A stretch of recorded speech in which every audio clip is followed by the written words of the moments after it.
नमस्कार दोस्तों, मैकेनिक्स की आज की क्लास में हम लोग लॉ ऑफ फोर्सेज जो चैप्टर पढ़ रहे थे उसको थोड़ा सा और आगे बढ़ाएंगे और इसमें देखेंगे हम लोग कुछ और चीजों को जो सिलेबस में आपके मेंशन है उनको मैं दिखा के ही पढ़ाता हूँ, हमेशा का मेरा आदत है।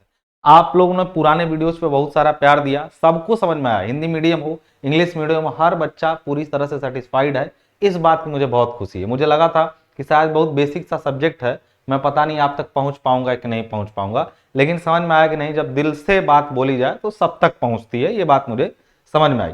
आप देखते हैं यहाँ पे, चूंकि आगे के जो इंजीनियरिंग के सब्जेक्ट है, जो कोर सब्जेक्ट है आपके इंजीनियरिंग के, चाहे सिविल इंजीनियरिंग हो चाहे मैकेनिकल इंजीनियरिंग हो, उसमें हम लोग 4 डालेंगे। अगर आपने मेरे साथ इसके साथ बॉन्डिंग बना ली ना, तो आगे जो जटिल सब्जेक्ट है उनको मैं बड़ा आसान कर देता हूं और आसान करूंगा, आपके सामने करके दिखाऊंगा कि कैसे खूब जो टेढ़ी मेढ़ी चीजें हैं उनको भी। और दूसरी बात, जब एडमिशन लेते समय ये घबराहट होती थी कि अच्छा ये सब्जेक्ट यार पता नहीं कैसे पूरा होगा, कैसे होगा ना, तो आप मेरे साथ जुड़ गए हैं। अब देखिएगा कैसे पूरा होता है।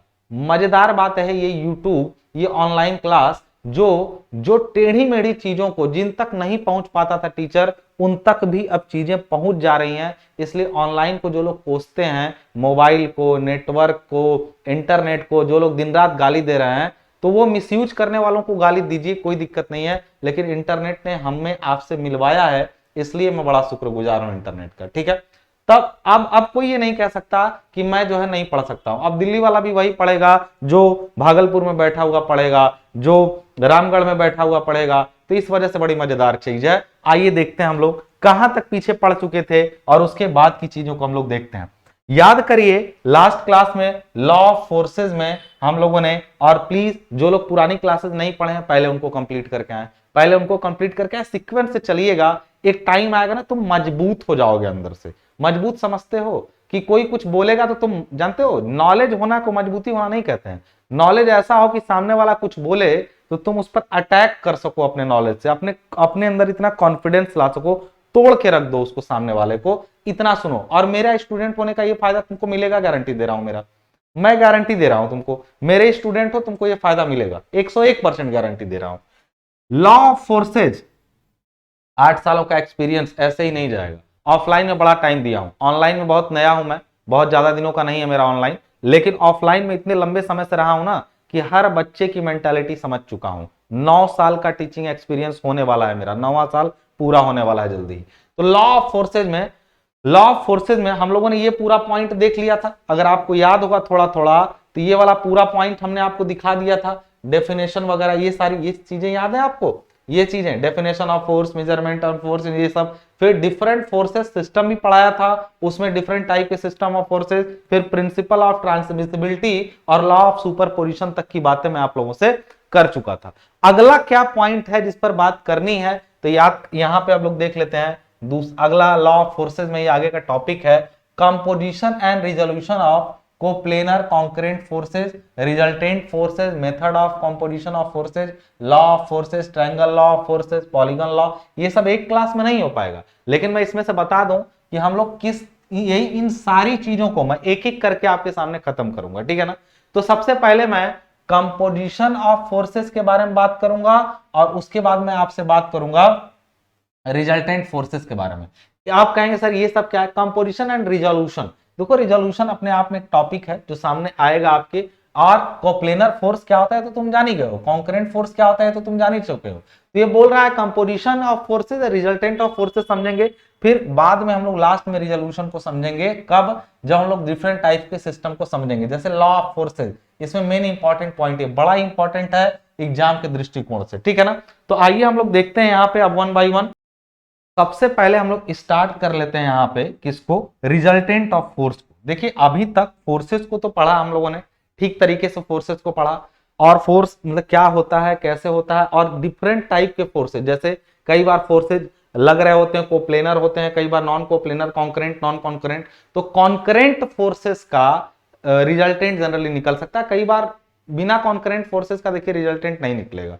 जब पैरेलल फोर्स रहते हैं तो उनका अलग सबका निकलता है, बशर्ते हम लोग को देखना किसका हम बात करते हैं। तो सबसे पहले हम लोग बनाएंगे कि होता क्या है रिजल्टेंट ऑफ फोर्स, यानी रिजल्टेंट फोर्स का मतलब होता है परिणामी बल।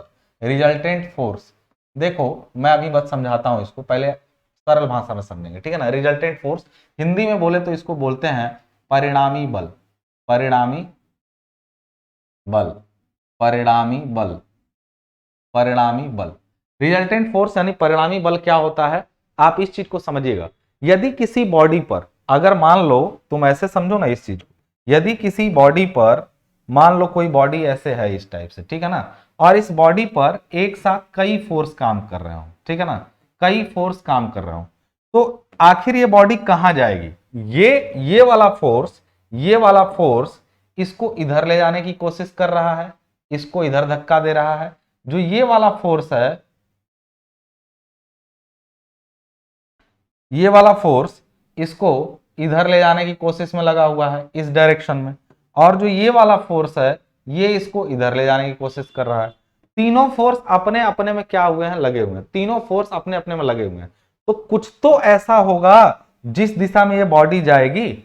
ये बॉडी कहां जाएगी, मैं ये कहूं अभी के केस में ये बॉडी जैसा अभी दिख रहा है ना, ये बॉडी ना रोटेशनल इफेक्ट में जा रही है, इस बॉडी में कहीं ना कहीं रोटेशन होगा। लेकिन मैं तुमको बता दूं, जब किसी, ये मैं समझाने के लिए बता रहा हूं, अभी मैं अपना ज्ञान नहीं दे रहा हूं, अभी मैं बस इतना बता रहा हूं कि जब किसी बॉडी पर कई फोर्सेस काम कर रहे होते हैं, और यहां पर फोर्स का मतलब फोर्स और मोमेंट दोनों से है, यहां पर फोर्स का मतलब फोर्स या मोमेंट दोनों से, फोर्स एंड मोमेंट, कोई भी चीज हो, अभी मोमेंट नहीं पढ़े हो इसलिए मैं इस पर कम बात करूंगा अगले चैप्टर में।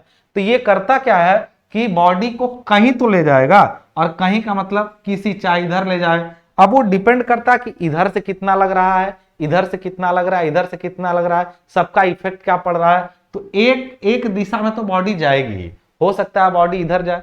कुछ लोग कहेंगे सर नीचे तो जा नहीं सकता है क्योंकि जमीन है, मैं कहूंगा अगर नीचे बॉडी नहीं जा रही तो इसका मतलब नीचे से भी एक फोर्स लग रहा है, और इस फोर्स को हम लोग कहते हैं क्या, रिएक्शन फोर्स। आप ये मत समझिएगा कि नीचे वाला फोर्स जो है प्रतिक्रिया बल नहीं है। जब कोई चीज नीचे नहीं जा पाती, हम मान लीजिए किसी चीज को नीचे ऐसे हल्का हम तिरछा धक्का दे रहे हैं, देखो अभी मैं परिभाषा 1 मिनट में लिख दूंगा, कोई बड़ी बात नहीं, मैं पहले समझो बात को।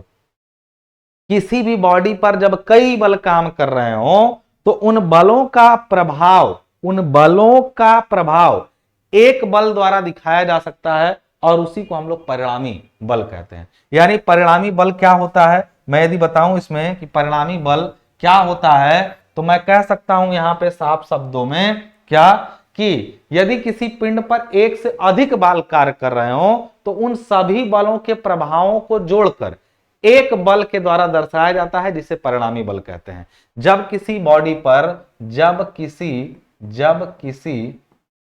जब किसी बॉडी पर बॉडी पर बॉडी पर एक से अधिक बल, एक से अधिक बल कार्य कर रहे हो, अधिक बल कार्य कर रहे हो, कार्य कर रहे हो, कार्य कर रहे हो, तो उनके संयुक्त प्रभाव को, उनके तो उनके उनके संयुक्त यानी कंबाइंड इफेक्ट, संयुक्त प्रभाव को प्रभाव को प्रभाव को एक बल द्वारा, एक बल द्वारा द्वारा परिमाण व दिशा में, परिमाण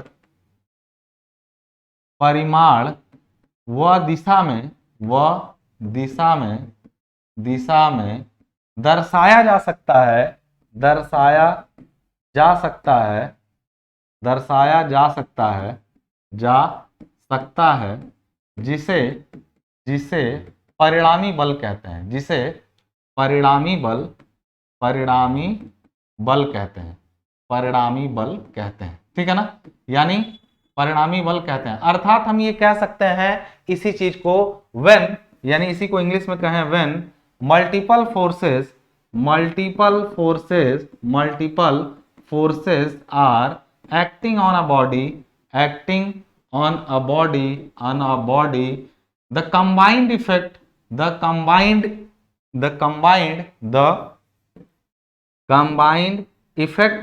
effect of these can be represented by a single force, single force called resultant force, resultant force। यानी परिणामी बल वह बल होता है जो कई बलों का संयुक्त प्रभाव दर्शाता है, ठीक है ना।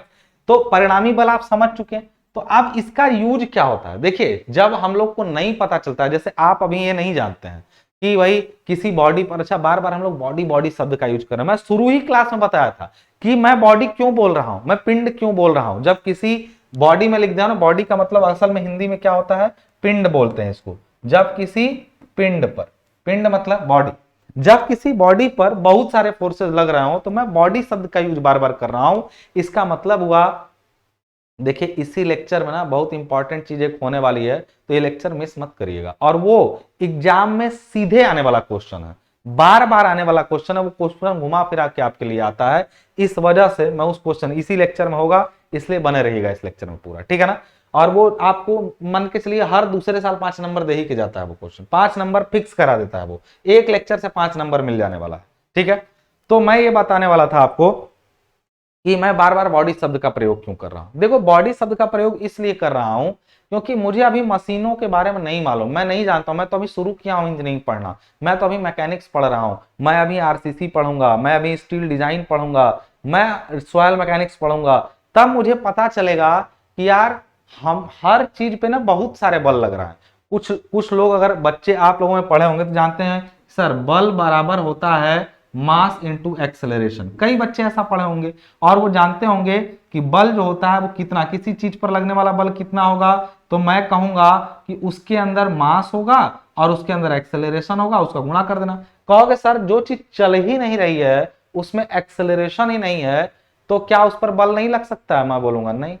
मैं कहूंगा, तुम कहोगे सर मैं दीवार को धक्का तो दे रहा हूं, मैं बल तो लगा रहा हूं, लेकिन दीवार चली नहीं रही है, तो उसमें त्वरण कैसे होगा, क्योंकि त्वरण क्या होता है, गति परिवर्तन या वेग परिवर्तन की दर को त्वरण कहते हैं, यानी acceleration is the rate of change of velocity. तो कहोगे सर दीवार तो चली नहीं, भले दीवार के अंदर मास है लेकिन चली तो नहीं, तो फिर बल नहीं लगा। मैं कहूंगा नहीं, बल उस पर लगा, लेकिन वो बल एक दीवार की प्रतिक्रिया बल द्वारा उसको खत्म कर दिया गया, रिएक्शन फोर्स द्वारा खत्म कर दिया गया। ये हमेशा एक रिजल्टेंट फोर्स होता है।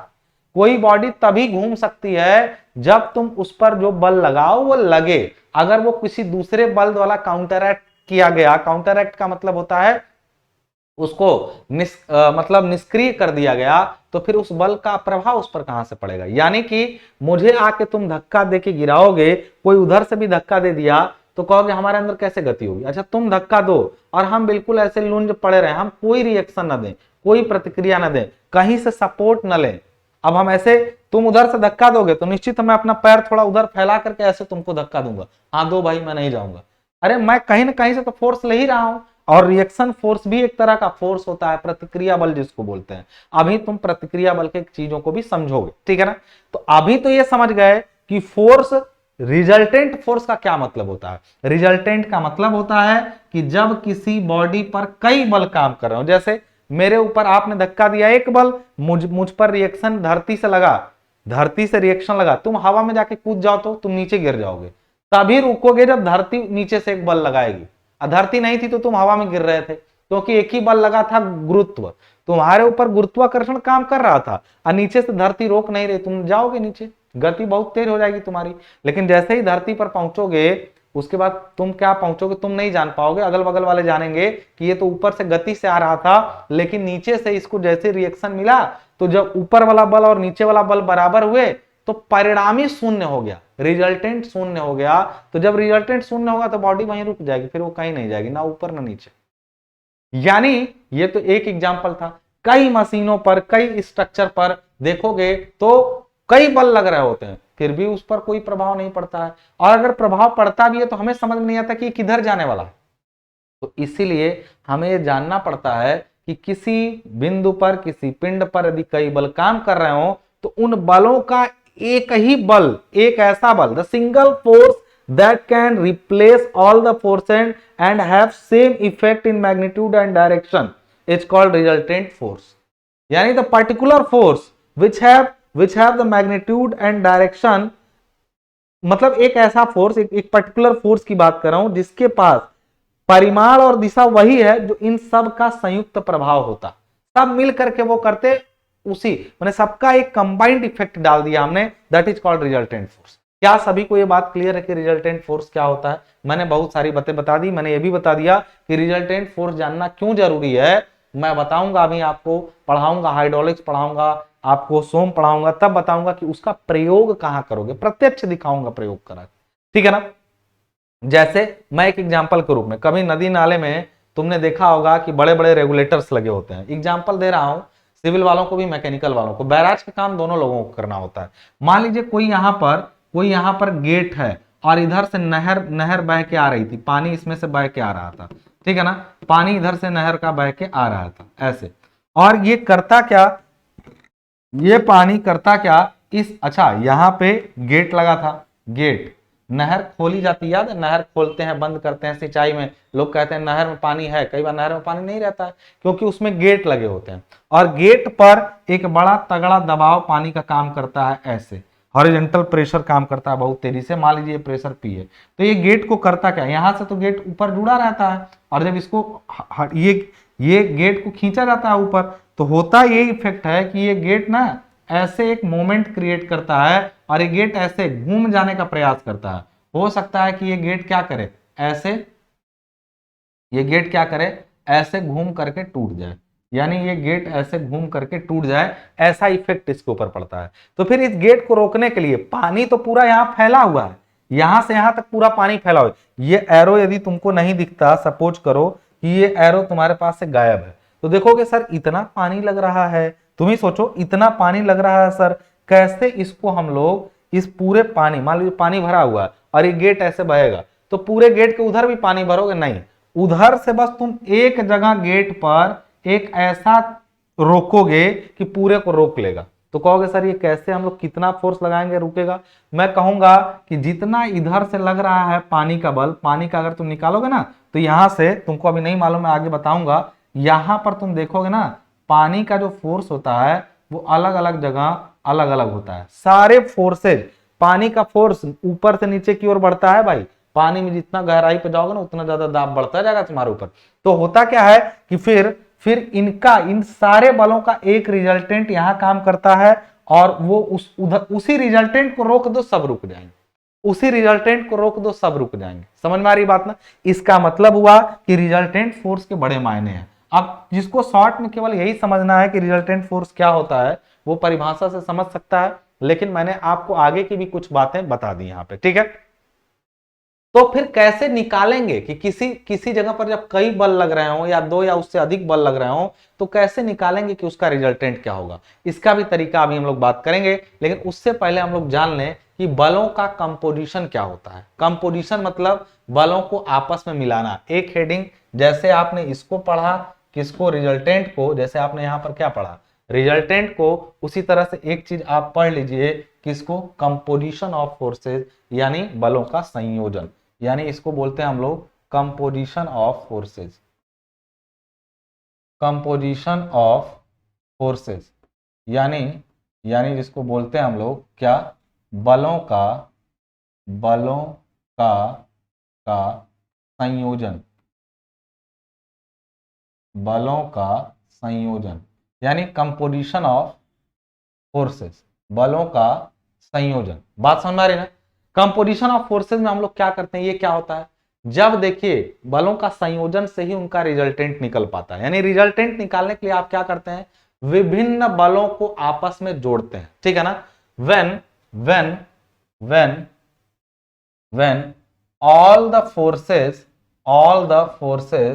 फोर्सेस, हिंदी भी लिखूंगा, forces acting on a body, acting on a body body are combined together, are combined together, यानी कई फोर्सेस जब एक साथ क्या कर दिए जाएं, जो कई फोर्सेस जो किसी बॉडी पर काम कर रहे हैं उनको एक साथ संयुक्त कर दिया जाए, combined together, to get resultant, यानी परिणामी को प्राप्त करने के लिए, to get resultant, the process is called, the process is called composition of forces, composition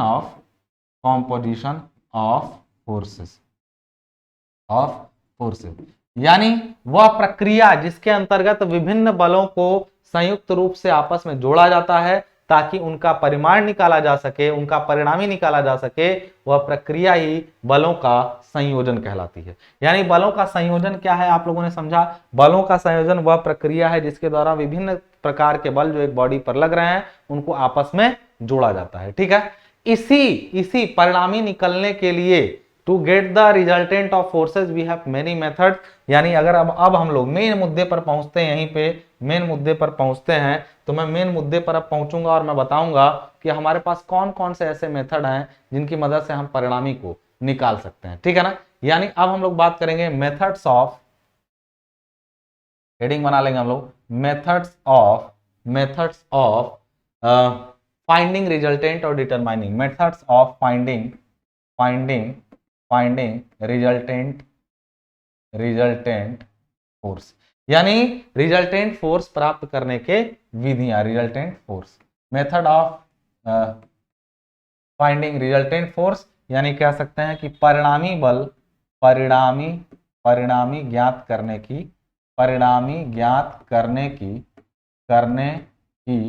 विधियां। और इसमें से 1 2 3 नहीं बल्कि सारी विधियां बड़ी ही ज्यादा इंपॉर्टेंट हैं, एग्जाम में पूछी जाती हैं।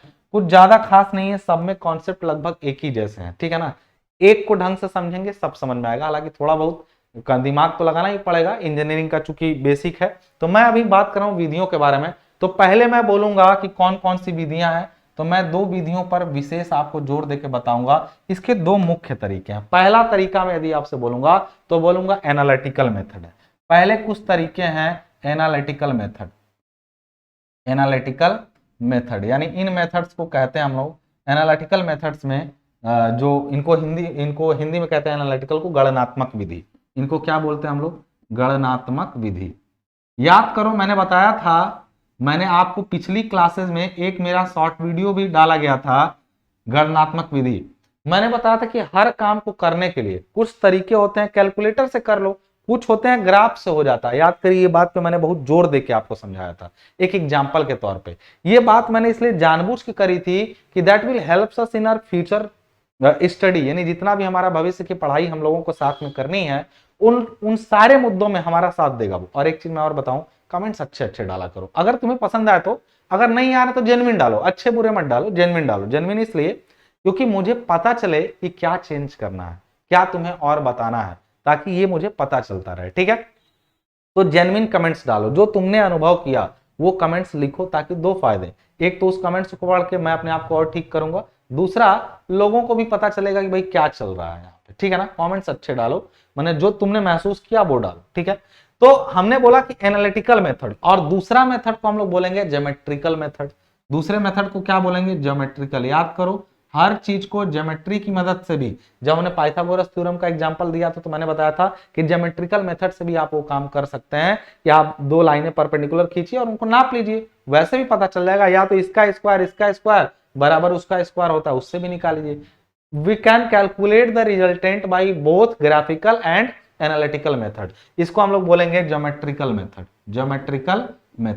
ये ज्योमेट्रिकल मेथड को हम लोग क्या बोलते हैं हिंदी में, एक तरीका था हमारे पास एनालिटिकल, दूसरा था ज्योमेट्रिकल। और ज्योमेट्रिकल का मतलब होता है ज्यामितीय विधि, हिंदी में बोले तो ज्यामितीय विधि। ठीक है ना।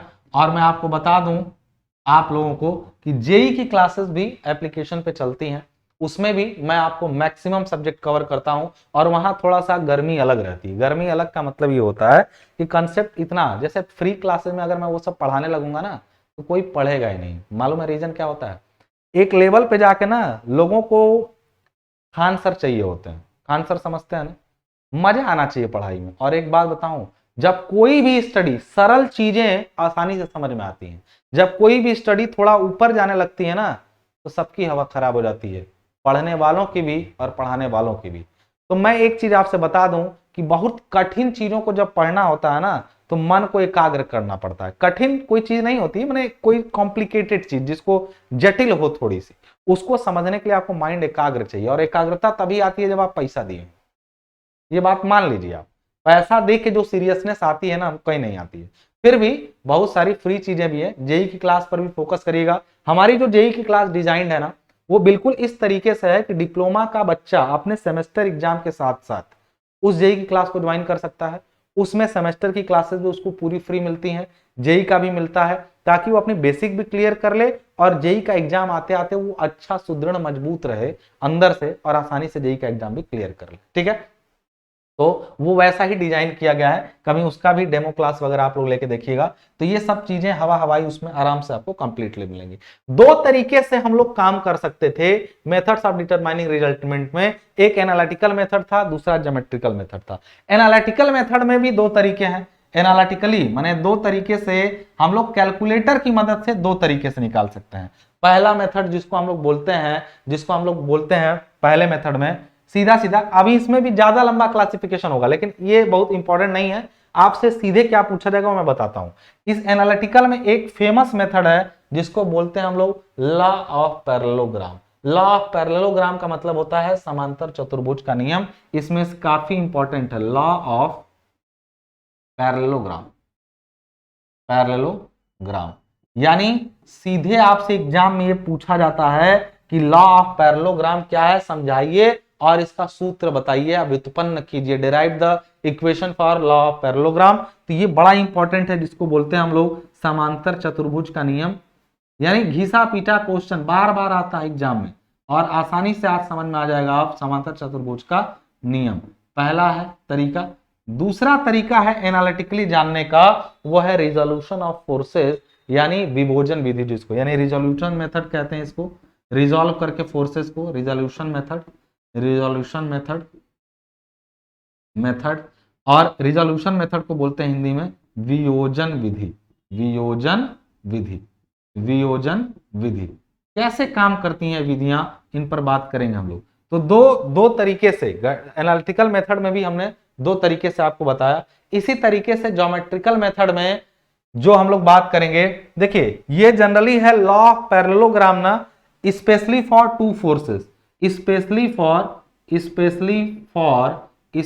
फॉर यानी इसको बारे में हम बात कर रहे हैं, specially for two concurrent forces. यानी ये अच्छा काम करता है जब एक किसी बिंदु पर दो बल काम कर रहे हो, यानी संगामी बल एक ही बिंदु पर लगेंगे तभी तो संगामी होंगे। अभी भी संगामी का मतलब बताना पड़ेगा, मैंने संगामी वंगामी का मतलब यानी कॉन्करेंट फोर्सेस का मतलब पिछली वीडियोज में बता रखा है आपको। मैं बोल रहा हूं कि लॉ ऑफ पैरेललोग्राम अच्छा काम करता है। देखो करने को सबसे सब हो सकता है, लेकिन specially for two concurrent forces है ये, ठीक है ना। जबकि विभोजन विधि जो है उसमें हम लोग कई सारे फोर्सेस को एक साथ यानी मल्टीपल, यानी इसमें मल्टीपल कॉन्करेंट फोर्सेस पर ये काम करता है। कई बल काम कर रहे हो, सबको रिजॉल्व करके उनके रिजल्टेंट आसानी से निकाले जा सकते हैं। मल्टीपल कॉन्करेंट फोर्सेस के लिए काम करता है, ठीक है ना। दोनों ही मेथड अच्छे हैं फोर्स का रिजल्टेंट निकालने के लिए, लेकिन एग्जाम में बार बार ये वाला मेथड आपसे पूछा जाएगा, मैं दिखाऊंगा। ज्योमेट्रिकल मेथड में बात करें तो इसमें भी दो मेथड आते हैं। अगर ज्योमेट्रिकल में मैं बात करूं आपसे, इसको मैं थोड़ा इधर कर देता हूं। ज्योमेट्रिकल में मैं यदि आपसे बात करूं तो इसमें भी दो मेथड आते हैं। पहला मेथड जो आता है वो कहता है ज्योमेट्रिकल वाले में, जिसको बोलते हैं हम लोग बलों के त्रिभुज का नियम यानी law of triangle of forces. पहला नियम कहता है इसके अंदर, पहला कहता है law of triangle of forces, triangle of forces. पहला नियम कहता है law of triangle of forces यानी बलों के त्रिभुज का नियम, बलों के त्रिभुज का नियम, बलों के त्रिभुज का नियम। और जबकि दूसरा वाला नियम कहता है लॉ ऑफ पैरेललोग्राम यानी बलों के बहुभुज का नियम, यानी इसको बोलते हैं पॉलीगन। लॉ ऑफ पैरेललोग्राम तो समांतर चतुर्भुज था, समांतर चतुर्भुज को इंग्लिश में पैरेललोग्राम बोलते हैं। लॉ ऑफ पॉलीगन यानी law of polygon of forces यानी बलों के बहुभुज का नियम, यानी इसको बोलते हैं बलों के बहुभुज का नियम। अभी मैं सबको समझाऊंगा बहुभुज का नियम। ये बिल्कुल आप इन चीजों को अब समझेंगे, ठीक है ना। यानी इतनी सारी विधियां हमारे पास, सब की सब विधियां रिजल्टेंट निकालने की हैं। इतनी सारी विधियां हमारे सामने जो दिखी, ये सारी विधियां क्या हैं, रिजल्टेंट निकालने की विधियां हैं। देख लीजिए इनको ध्यान से आप लोग। रिजल्टेंट निकालने की विधियां स्क्रीन पर सब एक साथ आपको दिख रहा है, थोड़ा छोटा हो गया होगा बट हाँ समझ में आ जाएगा। क्लियर है यहाँ पे? तो अब एक एक को क्लियर करेंगे। सबसे पहले लॉ ऑफ पैरेललोग्राम को समझेंगे, उसके बाद रिजोल्यूशन मेथड को समझने से पहले रिजोल्यूशन समझेंगे तो उसका मेथड भी समझ में आ जाएगा। तो यहां पर उसको समझेंगे। पहला इंपॉर्टेंट रूल है हमारे लिए लॉ ऑफ पैरेललोग्राम, और let us start law of parallelogram. ठीक है ना? यहां पर मैं आपसे बात करूंगा ये होता क्या है, यानी लॉ ऑफ पैरेललोग्राम के बारे में डिटेल। अब वहां पे मैंने समझा दिया। अब लॉ ऑफ पैरेललोग्राम यानी जिसको बोलते हैं हम लोग समांतर चतुर्भुज का नियम। क्या बोलते हैं इसको? समांतर चतुर्भुज। क्यों? क्योंकि इसमें समांतर चतुर्भुज आपका बनेगा। तो लॉ ऑफ पैरेललोग्राम का मतलब समांतर चतुर्भुज का नियम। फिर से लिख दे रहा हूं एक बार, समांतर चतुर्भुज का नियम क्या कहता है? ये नियम क्या कहता है? बड़ा इंपॉर्टेंट है, एग्जाम में सीधे पूछने वाला है। यदि किसी बिंदु पर दो बल कार्य कर रहे हो, यदि किसी बिंदु पर दो बल कार्य कर रहे हो और उन बलों को समांतर चतुर्भुज की दो भुजाओं द्वारा प्रदर्शित किया जाए।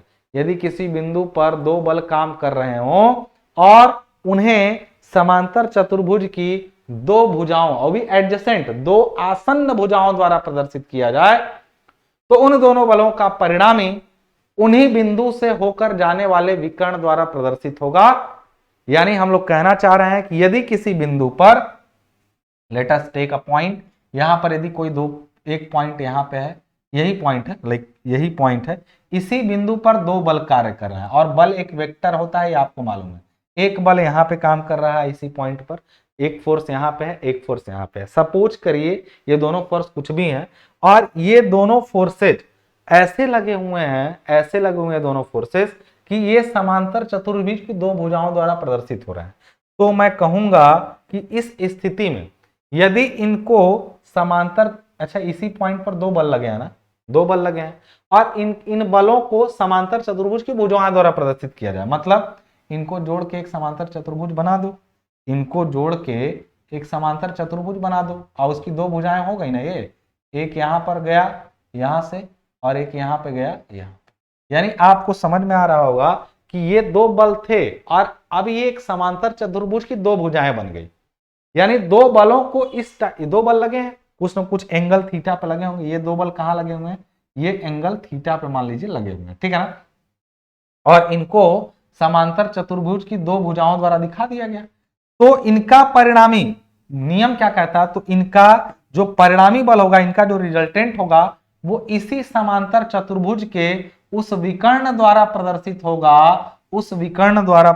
होगा जो उन्हीं दोनों बलों के क्रिया बिंदु से होकर जाता है। यानी अगर दो बल यहां पर हैं, एक बल मान लेते हैं ये P है, एक बल क्या है? Q है, तो ये रिजल्टेंट जो होगा वो R होगा। और R कैसे आया? R यहीं क्यों गया? आप बताइए ना, ऐसे आप सोचिए, एक बल यहां पे मान लीजिए काम कर रहा है, ठीक है, और दूसरा बल जो है यहां पे काम कर रहा है। तो मैं आपसे यदि सरल सवाल पूछूं कि रिजल्टेंट कहां होगा, मतलब एक इधर खींच रहा है एक इधर, तो अरे रिजल्टेंट कहीं इधर जा सकता है, हो सकता है कि इधर जाए, हो सकता है रिजल्टेंट ये हो सकता है कि रिजल्टेंट ये हो। मतलब अगर दो बल ये दोनों हैं तो इनका जो प्रभाव है वो क्या होगा? प्रभाव का मतलब कि भाई तुम ही सोचो, एक सिंपल सा बात समझो, तुम ऐसे समझो, हम यहां से ये बॉटल लिए पानी की, ठीक है ना, ये पानी की बॉटल हमने ली, हमने यहाँ पे इसको इधर की तरफ, मैं अगर छोड़ूं, समझो इस बॉटल को मैं ऐसे फेंकूं यदि, तो जानते हो कहां जाके सीधे चला जाएगा? क्या ये गिरेगा जाके? जानते हो क्यों?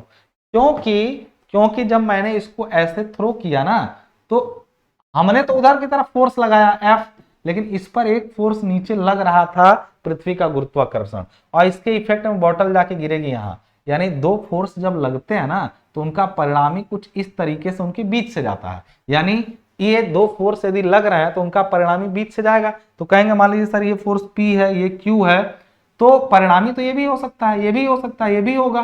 तो कौन सा लें? कहां से एग्जैक्ट कहां जा रहा है और किस डायरेक्शन में? ठीक, कोई एक ही होगा, कोई एक ही उनका इफेक्ट होगा जहां से वो उनका रिजल्टेंट क्रॉस करेगा। तो कौन सा होगा सर? मैं कहूंगा कुछ मत करो, मैं कहूंगा ना कि ये जो दो बल लग रहे थे उनको मिला के ना एक पैरेललोग्राम बना लो। पैरेललोग्राम का मतलब एक समांतर चतुर्भुज बना लो, और जो समांतर चतुर्भुज तुम बना लिए तो समझ लेना कि इनका जो परिणामी होगा ना उसी समांतर चतुर्भुज के विकर्ण, विकर्ण मतलब डायगन पर जाएगा। यानी सच में देखा जाए तो ये इसका परिणामी है। क्यों? क्योंकि दोनों बलों से एक समांतर चतुर्भुज बना और उसी को उसी समांतर चतुर्भुज के विकर्ण द्वारा वो जो रिजल्टेंट है वो प्रदर्शित किया जा सकता है। यानी resultant of this P and Q are this are.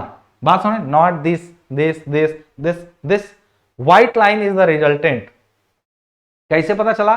क्योंकि नियम है, क्योंकि कहा गया समांतर चतुर्भुज के नियम में ऐसा कहा गया। अब मैं लिखता हूं नियम, क्योंकि समझ तो गए हुए तुम। समांतर चतुर्भुज का नियम कहता है, मैं लिख के दिखाता हूं हिंदी और इंग्लिश दोनों में, बड़ा इंपॉर्टेंट है, डेफिनेशन याद भी होनी चाहिए। वाइवा में बहुत तेज पूछा जाता है, एग्जामिनर वाइवा में आके आपसे पूछ देता है। मैकेनिक्स का कमी, अगर आपका ओरल टेस्ट हुआ तो तुरंत पूछता है वो कि लॉ ऑफ पैरेललोग्राम समझाओ क्या होता है। तो कहिएगा कि यदि यदि यदि किसी बिंदु पर, किसी, ध्यान समझिएगा मैं लिख रहा हूं, यदि किसी बिंदु पर दो बल इस तरह से कार्य कर रहे हो, इस तरह से कार्य कर रहे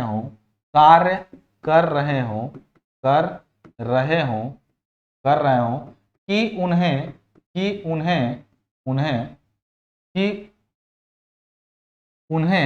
परिमाण और दिशा में, परिमाण व दिशा में, ये पूरा याद रखना, परिमाण व दिशा में एक समांतर चतुर्भुज। मेरे साथ साथ जो नोट्स बना रहा है ना बड़ा अच्छा बंदा है, जो मेरी बातें सुन सुन के लिख ले रहा है वो तो और अच्छा बंदा है। हाँ, परिमाण व दिशा में एक समांतर चतुर्भुज की दो आसन्न, इंग्लिश में भी लिखूंगा चिंता ना करें इंग्लिश वाले, दो आसन्न मतलब सटी हुई देखो समांतर चतुर्भुज यदि ये बना है तो इसकी एक भुजा ये भी है, एक भुजा ये भी, तो इन दोनों से थोड़ी ना प्रदर्शित करेंगे। एक ही बिंदु पर लगे हैं ना तो उनको एक ही बिंदु पर दर्शाना पड़ेगा, यानी एक दूसरे से सटी हुई दो साइड है। मैंने बोला कि यदि किसी बिंदु पर दो बल इस तरह से कार्य कर रहे हो कि उन्हें परिमाण व दिशा में एक समांतर चतुर्भुज की दो आसन्न भुजाओं द्वारा प्रदर्शित किया जाए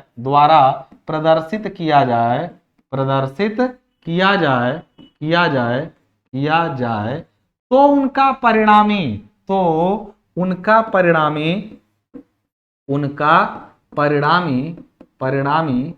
परिमाण व दिशा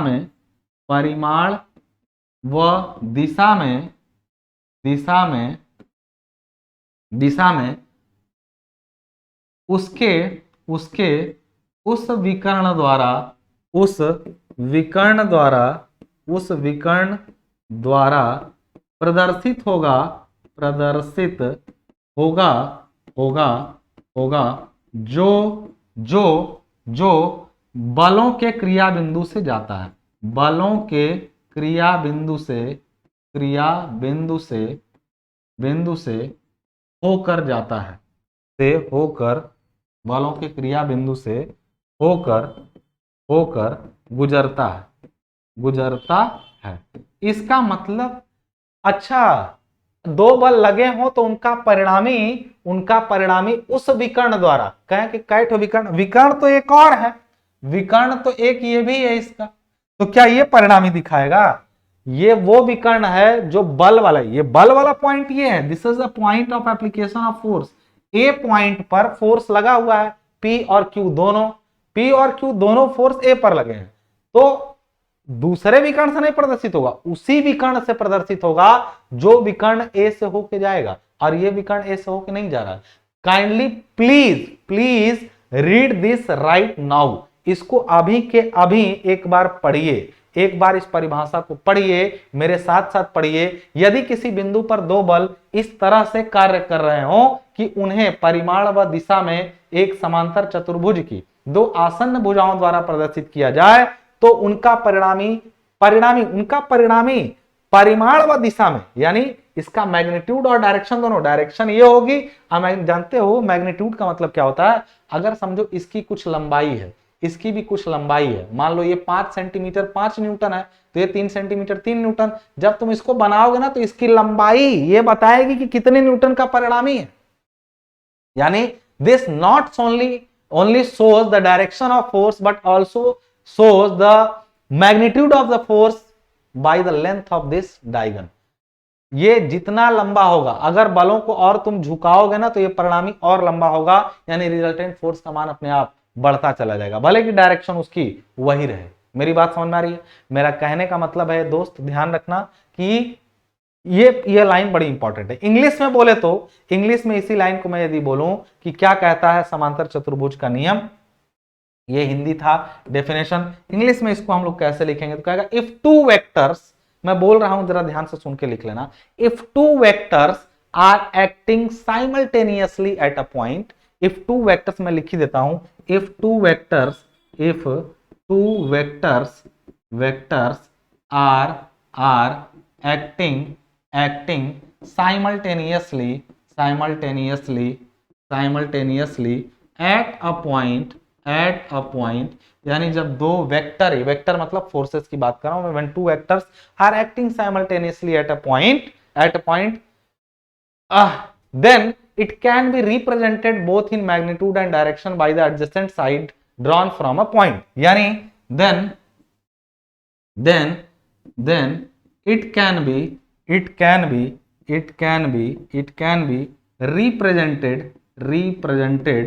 represented by the two adjacent sides of अच्छा, जो हिंदी वाले बच्चे हैं वो इंग्लिश सुन लेंगे तो जहर नहीं होगा, मैं कारण बता रहा हूं।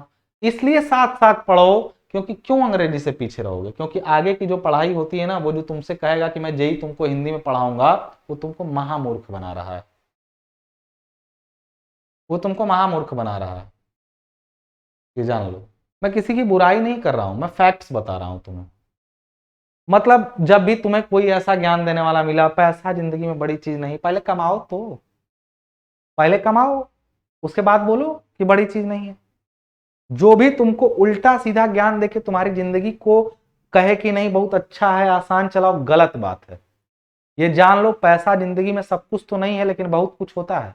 इसी तरह अंग्रेजी भाषा है, कोई नॉलेज का बात नहीं है, लेकिन अगर इतनी जरूरी नहीं है तो आप बोल के दिखाओ ना। तुम पहले अंग्रेजी सीख लो, फिर तुम मुझसे हिंदी में बात करो, मैं खुश रहूंगा। लात मारो अंग्रेजी को। और एक चीज जान लो, जिंदगी में जो लोग बहुत सक्सेसफुल है ना, वो तुमको बेवकूफ बनाने के लिए उल्टे सीधे कोट बोल देते हैं, तुम उलझे रहते हो जनता की तरह, और वो राजा बन के तुम पर राज करते हैं। क्यों? क्योंकि उन्होंने वो सीख लिया है और तुमको बताता रहे ये सब कोई बड़ी चीज नहीं है, पैसा छोटी चीज है, हाथ की मैल होती है, दे दीजिए। इसलिए किसी भी महापुरुष की बातों में मत फंसना, कभी जिंदगी में मत फंसना। क्यों? क्योंकि वो खुद जिस पोजीशन पर बैठा है, देखना कि वो अंदर से क्या जानता है, और मैं वो हूं जो तुमको अपने तक लाऊंगा, अपने भी उठूंगा, तुमको भी उठाऊंगा, ये गारंटी दे रहा हूं। मैं बहुत ऊपर थोड़ी हूं, मैं ऐसे तुमको पकड़ूंगा, साथ में ऊपर बढ़ा जाएगा, और देखूंगा उस लेवल पर पहुंच करके कि जिसके लिए पैसा हाथ की मैल थी, वो पैसे को तवज्जो देता है कि नहीं देता है।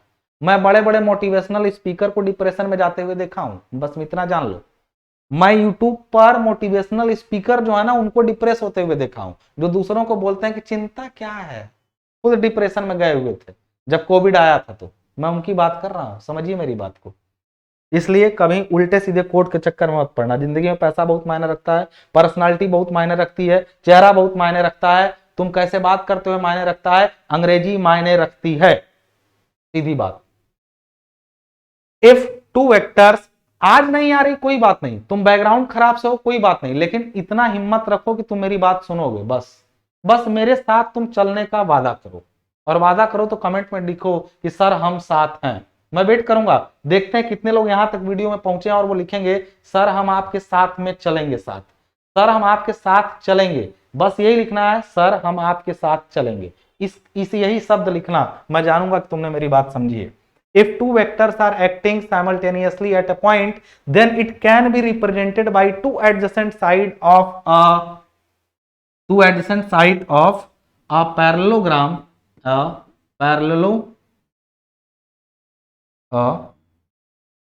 पैरेललोग्राम, पैरेललोग्राम यानी मैंने बोला कि देन मैंने बोला यहां पे कि if two vectors are acting simultaneously as point then it can be represented by two adjacent side of a parallelogram in both magnitude and direction, in both magnitude and direction, magnitude and direction, and the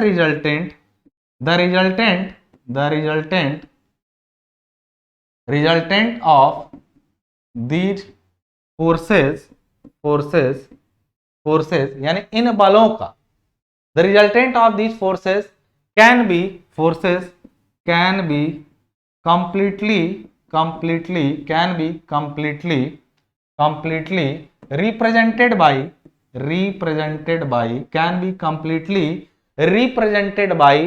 both by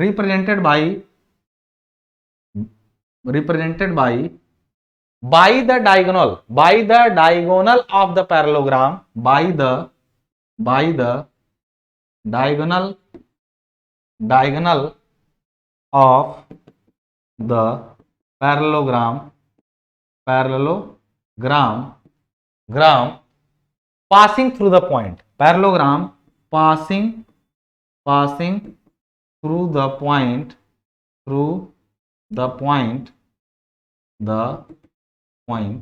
हाँ। तो ये था आपका definition English वाला। तो हमने हिंदी में भी डेफिनेशन देख लिया और इंग्लिश में भी। ये नियम पूछा तो जरूर, लेकिन हमें अभी ये भी तो जानना है कि ठीक है, हमने मान लिया कि एक पैरेललोग्राम है, उस पैरेललोग्राम पर दो फोर्सेस लगे हुए हैं, तो नियम तो इतना ही है। जब कभी वाइवा में पूछे तो इतना ही बताना है, जब कभी परिभाषा पूछे कि समांतर चतुर्भुज का नियम बताइए और 2 नंबर का क्वेश्चन है, तब तो यही बनाना है और यही रिजल्टेंट आर दिखाना है और यही इसका पी और क्यू दो फोर्सेज हैं, आर उनका रिजल्टेंट है। परिभाषा इतनी ही बतानी है, लेकिन केवल परिभाषा से काम तो होगा नहीं, केवल परिभाषा से तो काम होगा नहीं, आपको यह भी बताना पड़ेगा कि भाई चलिए थोड़ा सा इसके बारे में हम लोग मतलब डिराइव भी कर लिया जाए कि कितना होगा उसका वैल्यू। मतलब हमको बार बार बना के थोड़ी, देखो इसका ग्राफिकल मेथड भी हो सकता है कि दो बलों को तुम वेक्टर पर खींच लो, फिर आर उनसे मिला करके आर को नाप लो, वो बता देगा, तो ये ग्राफिकल तरीका हुआ, ठीक है ना। लेकिन इसका मैथमेटिकल तरीका क्या होता है, मैं मैथमेटिकल तरीका के बारे में बात करता हूं, यानी इसका वैल्यू लिखूंगा एनालिटिक्स के द्वारा, ठीक है ना। यानी हमने यहां पर मान लिया, अब हमने फिर से वही डायग्राम में बनाऊंगा, मैं वहां पे फिर से वही डायग्राम आपको बनाऊंगा। क्या है, दो फोर्सेज हैं और देखते हैं इन पर क्या कहानी होती है। दो फोर्सेज हैं, दोनों एक दूसरे पर ऐसे एक्ट कर रहे हैं, ठीक है ना, ऐसे एक्ट कर रहे हैं, तो इनसे जोड़ करके हमने एक समांतर चतुर्भुज बना लिया अपना, ठीक है, ये ऐसे हमने बना लिया यहाँ पे, ठीक है। क्या ठीक है, ये ठीक दिख रहा है, हाँ ठीक है ना। अब यहाँ पे समांतर चतुर्भुज बना लिया कि मान लिया, सपोज कर लिया हमने यहाँ पर कि सपोज, यानी अब हमने लिखा यहाँ पे एनालिसिस यानी विश्लेषण, एनालिसिस यानी अब हम लोग निकालना सीखेंगे कि कैसे इसका एनालाइज किया जाए। जो बोला गया है तो भाई वो तो बोल के निकल गए, हमें तो निकालना भी है रिजल्टेंट ना, रिजल्टेंट निकालने का क्या तरीका है। तो हमने पहले ये बना लिया, ये पूरा हमने बना लिया, इसको दूसरे कलर से कर देता हूं मैं, ये आपका हो गया यहाँ पे रिजल्टेंट, ये क्या हो गया आपका रिजल्टेंट। रिजल्टेंट यहाँ पर दिख रहा है। अब मैं कहूंगा यहाँ पे मैं कहूंगा कि चलो इसको सिद्ध करने के लिए कि आर कितना होगा, इसको प्रूफ करने के लिए मैंने यहाँ पे एक चीज यहाँ पे ऐड करी, वो क्या है, ये लाइन यहाँ पे ऐड करा और हमने यहाँ पे दिखा दिया कि ये दो फोर्स हैं जिसके बीच का एंगल क्या है, थीटा है। तो obviously this angle will also be theta. क्यों, क्योंकि देखो ये लाइनें पैरेलल हैं, तो इनके ये जो एंगल होंगे वो आपस में बराबर होंगे, इसमें किसी को कोई डाउट नहीं होना चाहिए कि हमने मान लिया। यहाँ पर एनालिसिस में हमने माना P व Q दो बल हैं, इंग्लिश वाले लिखेंगे assuming P and Q are the forces acting on a point A, यानी कोई पॉइंट है O मान लो, O मानने पे ज्यादा अच्छा रहेगा, इसको O मान लो, acting on a point O, और O पॉइंट से, और यहां पर साथ में A B C भी इसके पॉइंट है, ठीक है ना। मतलब ये पैरेललोग्राम के नियम से दिखाया गया तो ये मान लो फोर्स OA है, ये फोर्स क्या है OB है, और इनका नाम फोर्सेस का क्या हमने दे दिया, एक को नाम दे दिया हमने P और एक को हमने नाम दे दिया Q। दो फोर्सेस है, एक फोर्स OA एक वेक्टर से दिखाया गया जो कि P है, एक OB से दिखाया गया है, और इस पॉइंट को मान लो C है, ठीक है ना। इस पॉइंट को आप मान लो कितना है, M है, इस पॉइंट को मान लो M है, ठीक है ना। मैं यहां पर माना P व Q दो बल है जो बिंदु O पर कार्य कर रहे हैं, जो बिंदु O पर कार्य कर रहे हैं, ये जो बिंदु O पर कार्य कर रहे हैं, ठीक है ना। क्लियर है पूरी बात यहाँ पे। अब जब ये बिंदु O पर कार्य कर रहे हैं तो मैं देखता हूं यहीं से क्या कर रहे हैं, तो भाई करने दो। यहाँ पे करने के बाद मैं देखा कि इसी के साथ में मैंने इसी को थोड़ा सा निकालने के लिए कि R कितना होगा, मैं ये तो जानता हूं पैरेललोग्राम का नियम कहता है कि रिजल्टेंट R होगा, मुझे OC का वैल्यू निकालना है कि R कितना होगा। R ही OC है, नियम में कह रहा है कि जो OB है, OB बराबर मैं यहां पर लिख रहा हूं Q, OA बराबर मैं लिख रहा हूं P, जो दोनों की फोर्स है, ये फोर्स है, ये फोर्स है, और एक फोर्स OC भी है, OC जो कि रिजल्टेंट फोर्स R को शो कर रहा है। इसमें कोई दिक्कत तो है नहीं, ठीक है ना। और रिजल्टेंट फोर्स की डायरेक्शन देखो, दोनों बलों के बीच का कोण तो थीटा है, लेकिन रिजल्टेंट फोर्स का बल P से कोण को मैंने अल्फा मान लिया, यानी रिजल्टेंट का डायरेक्शन ये, ठीक है ना। ये क्लियर है। तो मैं यहीं पर अब करने जा रहा हूं, यहां पर मैं यहां पर लिख दे रहा हूं कि कोण जो है AOB, एंगल AOB जो है वो कितना है, इसको मैंने दिखा दिया थीटा, और एंगल AOC जो है वो एंगल क्या है, अल्फा, यानी direction of resultant from force P। Clear है यहाँ पे पूरी बात, क्लियर है ना। साथ साथ में कोण AOB अगर थीटा है तो MAC भी यानी बराबर एंगल MAC भी क्या है, वो भी क्या है, थीटा। क्या इतनी बात आप लोगों को समझ में आ रही है? ये सब डायग्राम से ही लिए गए हैं। आपको जब प्रूफ करना होगा इसको तो आप सीधे लिखेंगे माना P व Q दो बल है जो बिंदु O पर कार्य कर रहे हैं, और उसके बाद ये डायग्राम बनाइएगा, तुरंत यहां पर दिखाइएगा कि ये चीजें हमने यहां पर मानी है। अब हम सबसे पहले कहेंगे समकोण त्रिभुज इन द ट्रायंगल, यानी हिंदी इंग्लिश में लिखेंगे तो लिखेंगे इन द ट्रायंगल दिस, यानी समकोण त्रिभुज, समकोण त्रिभुज कौन सा लिए हैं, OCM में, यानी O है यहाँ पे, ये है C और ये है M, ये बड़ा वाला त्रिभुज, ये येलो लाइन वाला जो त्रिभुज है ना उसको समकोण त्रिभुज OCM में, यानी इन द ट्रायंगल OCM। मैं इंग्लिश बोलता जा रहा हूं, इंग्लिश वाले लोग इंग्लिश में लिख ले, कोई दिक्कत नहीं, बाकी नोट्स तो वही है आपके पास, उसमें भी ये सब लिखा रहेगा। समकोण त्रिभुज OCM में मैं क्या करने वाला हूं, OCM में मैं लिखने वाला हूं सबसे पहले कि भैया ये बड़ा त्रिभुज है ये, तो इसमें ये बेस है, ये इसका जो हाइपोटेनस है ये परपेंडिकुलर यानी आधार, लंब और कर्ण। इसमें मैं लिख सकता हूं इस त्रिभुज में क्या कि OC का स्क्वायर, इस बड़े त्रिभुज में क्या होगा, OC का स्क्वायर बराबर होगा OM का स्क्वायर, और प्लस होगा CM का स्क्वायर। CM कहाँ है, CM का स्क्वायर और OM का स्क्वायर मिलकर OC का स्क्वायर होंगे, OM का स्क्वायर CM का स्क्वायर बराबर OC का स्क्वायर, ऐसा होगा ना। क्लियर है सभी को बात यहाँ पे। और बराबर मैं यहाँ पर लिख सकता हूँ यहाँ पे कि OM को मैं क्या लिख सकता हूँ, OM को मैं OA प्लस AM लिख सकता हूँ ना, OA यानी लिख सकता हूँ OA प्लस AM का ये स्क्वायर है, ये क्या है OM, क्या है O से M, तो OA प्लस AM इन दोनों का स्क्वायर प्लस यहाँ पर लिख दिया मैंने क्या CM का स्क्वायर। कोई दिक्कत किसी को इतने से कोई दिक्कत नहीं होगी। अब मैं इसको थोड़ा सा ब्रेक को ओपन करूं तो A प्लस B का होल स्क्वायर है, यानी मैं कह सकता हूं कि A का स्क्वायर प्लस B का square plus 2OA into AM, A square plus B square plus 2AB, सही है ना। अब प्लस CM स्क्वायर तो है ही है, CM स्क्वायर तो है ही है। इसको हम लोगों ने मान लिया इक्वेशन नंबर 1 अपना, इसको हमने मान लिया क्या अपना इक्वेशन नंबर 1। क्या बात क्लियर है पूरी को। अब इसी तरीके से समकोण त्रिभुज इसमें देखें ना, अब हम लोग देखेंगे ट्रायंगल AMC में। अब यहां पर हम यहीं पर लिखेंगे त्रिभुज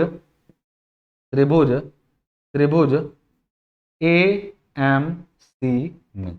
अब इसी तरीके एक इक्वेशन बना रही है, अब इसका यूज करेंगे AMC में। ए एम सी में हम लोग देखने जा रहे हैं। ए एम सी में हम लोग लिख सकते हैं कि ए एम बाई ए सी जो होगा, ए एम बाई ए सी जो होगा, आप बताइएगा ये ए एम है, ये ए सी है, यानी आधार है, ये कर्ण है, ये कॉस थीटा को रिप्रेजेंट कर रहा है।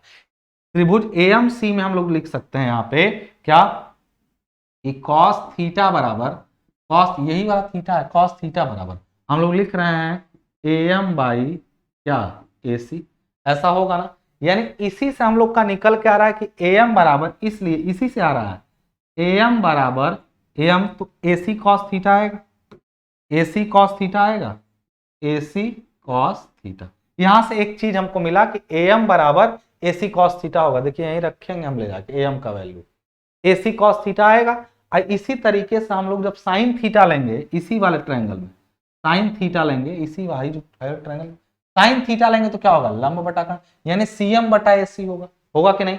तो हम लोग लिख सकते हैं सीएम बाई एसी, होगा कि नहीं होगा बताओ, सीएम बाई एसी होगा ना। यानी अब बराबर यहीं से लिखेंगे तो सीएम बराबर क्या हो जाएगा, तो लिखेंगे AC sine theta, AC sine theta. यानी हमारे पास दो वैल्यू एम और सीएम की दो वैल्यू हमें प्राप्त हो गई, ठीक है ना। अब हम इन्हीं को उठा के इक्वेशन नंबर 1 में रखेंगे। देखो ये दो रिजल्ट आए, इनको इक्वेशन नंबर 1 में पुट करना है। तो अब यहां पर हम लोग पुट करने जा रहे हैं क्या, यानी एम और यहां पर मैं लिख दे रहा हूं यहाँ पे एम और सीएम का मान, एम व सीएम, हिंदी में कर रहा हूं दोस्त पहली बार, और मेरी हिंदी भी अब ठीक हो गई है तुम लोग को पढ़ाते पढ़ाते, तो थोड़ा सपोर्ट करना, इंग्लिश वाले लोग भी ध्यान दें।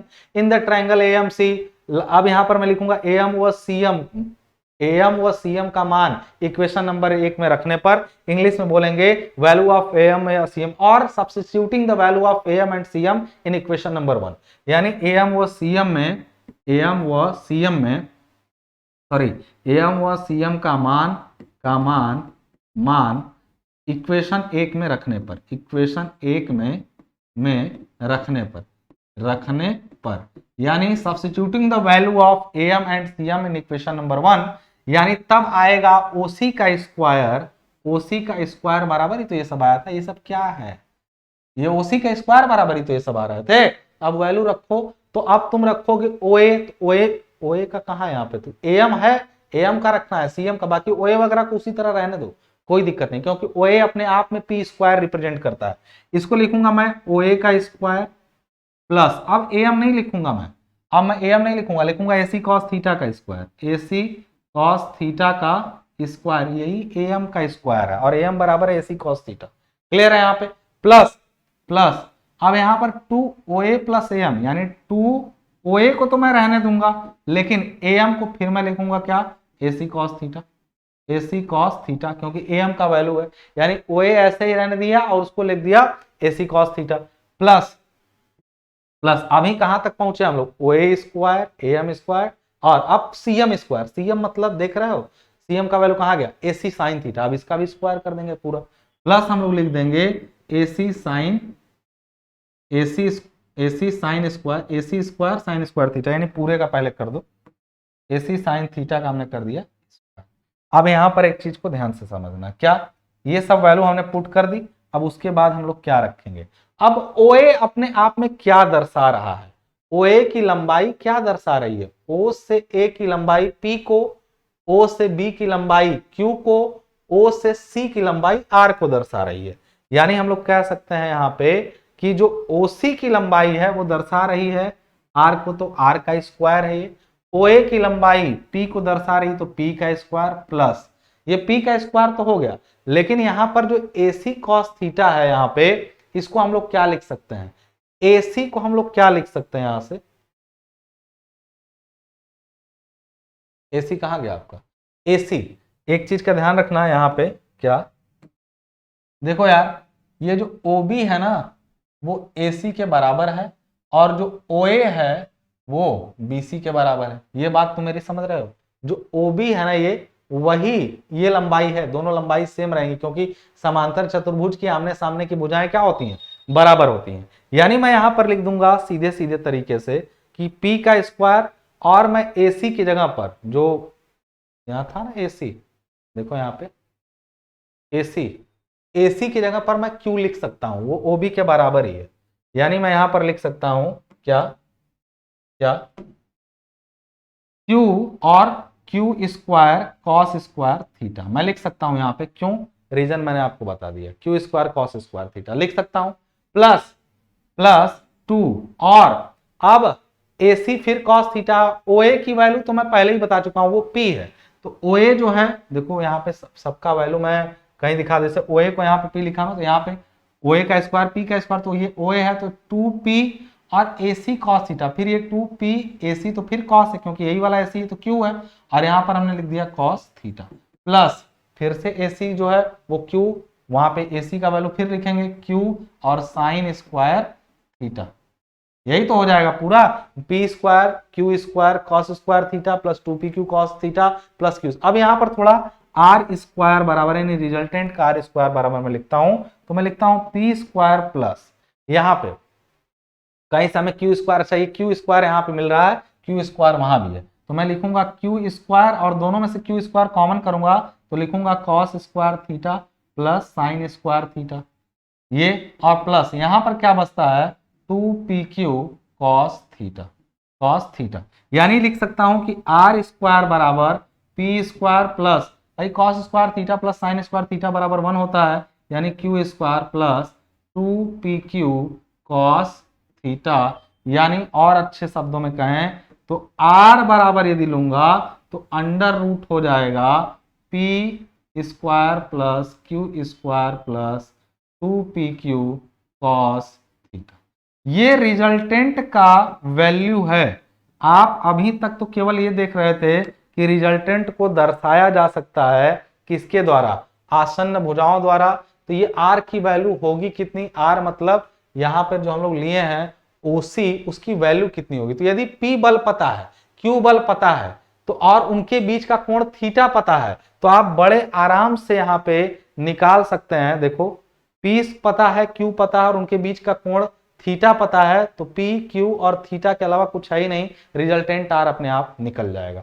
यानी इस एनालिसिस से हमने ये प्राप्त किया कि रिजल्टेंट निकालने के लिए आपको बार बार ग्राफ बनाने की जरूरत नहीं है, आप आसानी से इसी से रिजल्टेंट निकाल सकते हैं। तो ये तो केवल रिजल्टेंट का फॉर्मूला आया, ये तो रिजल्टेंट का केवल फॉर्मूला आया, लेकिन वो रिजल्टेंट परिमाण और दिशा में उसका, ये रिजल्टेंट का क्या आया, ये कहा जाएगा परिमाण, ये परिमाण कहा जाएगा। परिमाण समझते हो, परिमाण समझते हो, परिमाण, परिमाण का मतलब होता है इसका मैग्नीट्यूड बताया इसने कि भाई इतना होगा आर का मान, लेकिन आर की दिशा नहीं पता चली। आर की दिशा निकालने के लिए हमें क्या करना पड़ेगा, आर की दिशा निकालने के लिए हमें क्या करना पड़ेगा, बहुत सिंपल तरीका है आर की दिशा निकालने के लिए भाई। अब एक और ले लेते हैं यहीं पर, मान लीजिए पूरा बनाना पड़ेगा, लेकिन यहां तक आप नोट कर चुके हो तो अच्छी बात है, मैं यहीं साइड में इसको दिखा देता हूं यहाँ पे। अब इसको यहाँ नीचे ले आते हैं, इसको चूंकि इस डायग्राम की जरूरत पड़ेगी हमें, ठीक है ना। अब हमें निकालना है क्या, अल्फा, अल्फा है रिजल्टेंट की डायरेक्शन, क्लियर है यहाँ पे। तो फिर से हम लेते हैं ट्रायंगल OCM में, ट्रायंगल कहाँ आपका O और C और M में, फिर से अब अल्फा की वैल्यू निकालेंगे। फॉर यहाँ पे पहले मैं हेडिंग बना दूंगा छोटा सा, for the direction of resultant, यहाँ पर मैं लिख रहा हूं for the direction of resultant, direction of resultant यानी परिणामी की दिशा के लिए, ऑफ रिजल्टेंट यानी मैं बोलूंगा परिणामी की दिशा के लिए, परिणामी की, परिणामी की, परिणामी की दिशा के लिए, दिशा के लिए। लेक्चर लंबा होता जा रहा है, बहुत सारी बातें इसमें और हैं, इसको एक अकेले लेक्चर में रखना चाहिए था, जो शुरू की बातें हैं उनको हटा करके, बस चलिए देख लेते हैं। परिणामी की दिशा के लिए जब हम लोग बात करेंगे तो दिशा कैसे निकालेंगे, तो अब हम लोग बात करेंगे इसी, उसी जो हम लोग डायग्राम बनाया उसी में मैं बात कर रहा हूं। ट्रायंगल ले लेते हैं OCM, ट्रायंगल OCM, OCM में, उसमें ट्रायंगल में OCM में जब लेंगे और लेंगे हम लोग tan अल्फा, क्या लेंगे tan अल्फा, तो वो कितना आएगा मैं अभी दिखाता भी हूं आपको। tan अल्फा लेंगे यदि OCM में तो आएगा CM by OM, CM by OM ऐसा आएगा कि नहीं, मैं दिखा देता हूं। देखिए ट्रायंगल में OCM लेंगे और tan अल्फा लेंगे तो CM बाई OM आएगा। देखिए ये बड़ा त्रिभुज, ये इसमें अल्फा निकालना है तो लंब बटा आधार, लंब है CM और आधार है ओएम, तो वहीं से आया है सीएम बाई ओएम बराबर tan अल्फा, ठीक है ना। यानी यहाँ पे भी कह सकते हैं कि tan अल्फा बराबर हम लिख सकते हैं, सीएम तो ऊपर है ही है, नीचे लिख सकते हैं ओए प्लस एम, यानी सीएम और जो नीचे वाला बचा हुआ है उसको ओए प्लस एम में हम लोग तोड़ सकते हैं, नहीं तोड़ सकते हैं, ओएम को ओए प्लस एम में तोड़ सकते हैं। और मैं फिर से आपको बता दूं, हम लोग फिर से निकाल चुके हैं इनकी वैल्यू हम निकाल सकते हैं, एम की भी वैल्यू निकाल चुके हैं, सीएम की। एम की वैल्यू देखिए एसी कॉस थीटा था, सीएम का वैल्यू एसी साइन थीटा था, यानी यहां पर भी हम लोग एम का और सीएम का दोनों का वैल्यू रखेंगे, ठीक है ना, एम और सीएम का, यानी एम और सीएम दोनों का वैल्यू रखेंगे। तो सीएम का वैल्यू क्या है, तो आप यहीं पर देख लीजिए, सीएम का वैल्यू एसी साइन थीटा है, तो मैं ऊपर लिखूंगा क्या, एसी साइन थीटा अपॉन ओए, ये पी है, पी फोर्स है भैया, ओ से ए तक, पी प्लस, और इसको क्या लिख सकता हूं एम को, तो ये है एसी कॉस थीटा, यानी ये tan अल्फा की वैल्यू ये सब निकल के आ रही है। यानी साफ शब्दों में कहें तो अब AC को हम लोग कह सकते हैं Q sine theta upon P plus Q cos theta. AC को क्यों बोले, अरे बताया ना कि AC जो है यहां से यहां तक जो AC है, यहां से यहां तक जो AC है, A से C वही तो OB है, और वो Q की क्या है, ये भी क्या होगा, Q होगा, उसी के बराबर ही होगा। यानी यहीं पर हम लोग AC को Q के बराबर रखे हैं, ये है tan अल्फा के बराबर, यानी अल्फा कोण कितना होगा, वो तो tan अल्फा है ना, हमें तो अल्फा निकालना, तो अल्फा बराबर tan को उधर भेजिए, tan इनवर्स कहेंगे Q sine theta upon P plus Q cos theta. Clear है पूरी बात, यहाँ पे ये पूरा बात यहां से यहां तक क्लियर है, समझ में आ गई पूरी बात। यहां पे ये हुआ परिणामी का, यानी एंगल ऑफ रिजल्टेंट फ्रॉम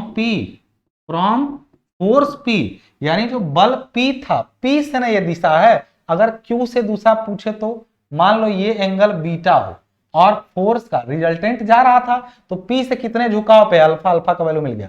यदि बीटा पूछता यानी इससे झुकाव Q से, तब के केस में क्या करते, इसी तरीके से इसको जब सॉल्व करेंगे ना, तो बीटा बराबर जो आएगा आपका, वो जो जब बीटा बराबर लेंगे आप लोग, तो Q की जगह P या P की जगह Q कर दीजिएगा, यानी लिख सकते हैं इसको tan इनवर्स, और लिख सकते हैं हम लोग Q की जगह P, यानी P sine theta upon Q plus P cos theta. बात समझ में आ रही ना, यानी आपका P sine theta upon Q plus P cos theta, ये एंगल जो है, यानी एंगल फ्रॉम फोर्स Q से एंगल। बात समझ में आ रही ना, ये दोनों जगह से इसका एंगल भी निकल के आ गया। यानी अब हम लोग परिणामी निकालने के लिए ना पैरेललोग्राम बनाएंगे नहीं, बल्कि पैरेललोग्राम के नियम से जो रिजल्टेंट का फॉर्मूला आया है उससे, और इस रिजल्टेंट के फॉर्मूले से और उससे हम लोग आराम से इनका दोनों का रिजल्टेंट निकाल सकते हैं। क्या मेरी इतनी बात आप लोग को समझ में आ रही है क्लियरली, इतनी बात पूरी समझ में आ रही है कि क्लियरली क्या होता है। अब देखिए इसके अलग अलग बहुत सारे कंडीशन है, इसके कंडीशंस के बारे में चर्चा हम लोग अगले वीडियो में करेंगे। स्पेशल कंडीशन, जब बलों के बीच का कोण 90 हो जाए तो क्या होगा, जब बलों के बीच का कोण, जैसे बलों के बीच का कोण अभी थीटा है, हो सकता है 90 हो सकता है 0 हो, तो हर जगह पर मैं देखूंगा कब मैक्सिमम रिजल्ट मिलेगा, कब मिनिमम रिजल्ट मिलेगा। The condition will be discussed in the next video. इंतजार करिए, मैं भी आपसे मिलने के लिए बेताब हूं। आपके अच्छे कमेंट्स बताएंगे कि आप लोगों ने कितना सीखा। धन्यवाद।